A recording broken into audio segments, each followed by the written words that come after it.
Welcome to The Explainer. So today we're diving into something that is honestly a real game changer. This is part of our special Parshat and relationship series with Mizal Klein.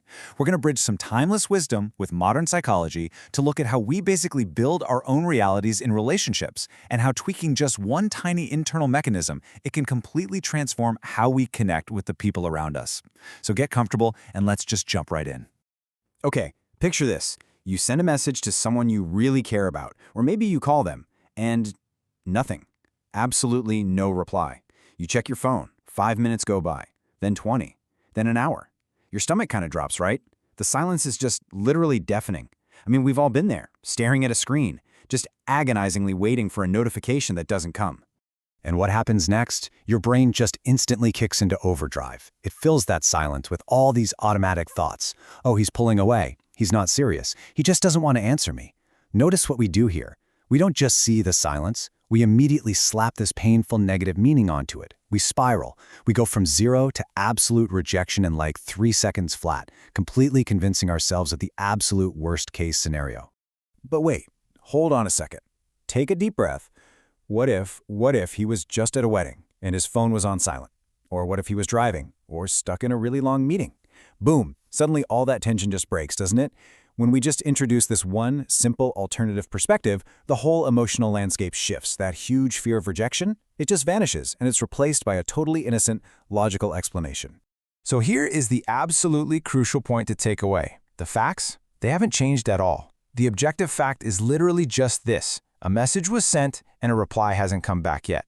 That's the unchangeable reality. But the story you told yourself about that fact, that completely shifted. First, the story was, I'm being rejected. Then it became, oh, he's just busy at an event. It wasn't the event itself that caused all that anxiety. It was the internal narrative, the script you wrote in your own head that caused all the pain. Let's look at another super common scenario. Imagine you're at the end of a really great date. The conversation flowed, everything felt right.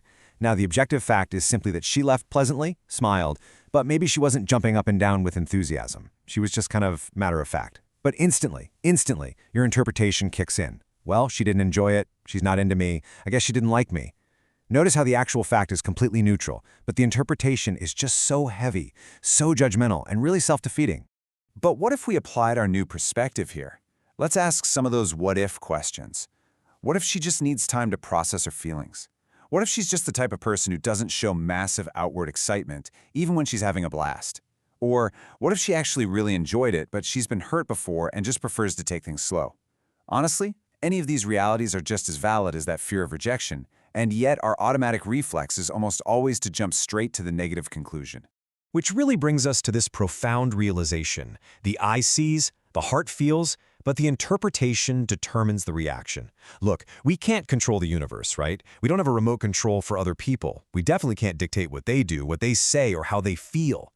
The eye just gathers the data, the unanswered text, the polite smile. But that middle step, the interpretation, that right there is the secret control room of your entire emotional life. And that leads directly to what we actually do control. And honestly, this is probably the most empowering realization of all. We control the interpretation we give the event, and we control the reaction we choose based on that interpretation. This is where you take ultimate personal responsibility.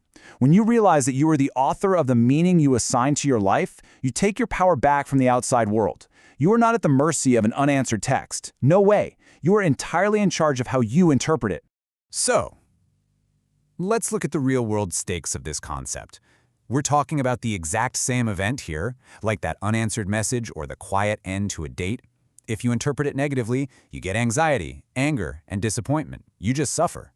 But what if you change the interpretation? You foster patience, you get curious, you find understanding. The exact same objective reality triggers completely 100% opposite emotional outcomes, depending entirely on the story you choose to tell yourself. Now, in psychology, this isn't just fluffy positive thinking. There's actually a formal term for it: cognitive reframing. Basically, it's the ability to hit the pause button. It's taking that automatic fearful thought, slapping a giant question mark right on top of it, and actively checking for other possibilities. This is an absolutely vital emotional regulation strategy. It's all about training your brain to stop jumping to those destructive conclusions and start rigorously exploring the alternatives. Now, I do want to be super clear about something here. Cognitive reframing is about seeking to understand before judging. It is not about being naive. It's definitely not about ignoring obvious red flags or lying to yourself about a toxic situation. Not at all. It's really just acknowledging that, hey, we rarely have the full picture right away. By allowing some space for other explanations, you stop yourself from reacting to a totally made-up fantasy of rejection, and instead you ground yourself in a patient search for the actual truth. Mazal Klein actually refers to this approach as having a good eye. And the good eye, it's a habit. It's something that can be practiced and developed rather than just some innate trait you're either lucky enough to be born with or not. It's a daily, actionable practice. It's consciously choosing to build your connections out of a profound sense of security and openness instead of acting out of fear and defensiveness. You can quite literally train your brain to look for the good, or at the very least the neutral, before assuming the worst. Okay, so how do we actually implement this in real life? Well, here is Mazal's super practical 3-step tool that you can use the very next time you feel that familiar relationship anxiety creeping in and your chest starts to tighten up. Step 1, ask yourself, what are the actual facts? Just strip away all the emotion. Step 2, ask, what is the interpretation I'm giving them right now? Basically, pinpoint your internal story. And step 3, the magic question, what else could be true here? Just by walking through these 3 simple steps, you literally force your brain out of its panic spiral and pull yourself right back into a state of rational, calm curiosity. Let's just reflect on a really powerful thought that pretty much sums up our whole explainer today. We might not always choose reality, but we absolutely choose our interpretation and our reaction. And that is the core takeaway. You might face situations you definitely didn't ask for, unanswered calls, confusing dates, mixed signals, but you always have agency over how you frame them. So, take ownership of your relationship narrative. Don't let your automatic fears write the script of your love life. To wrap up this explainer, you are invited to contact Mazal Klein, a coach for marriage and happy relationships who accompanies couples for closer communication, at the cell phone number 052-328-6037. Seriously, if you found these tools helpful and you want some guidance practicing them in your own life to build a more secure connection, please don't hesitate to reach out to her. Thank you so much for hanging out with us today. Keep practicing that good eye and ask yourself, the next time a text goes unanswered, what story are you going to choose to write?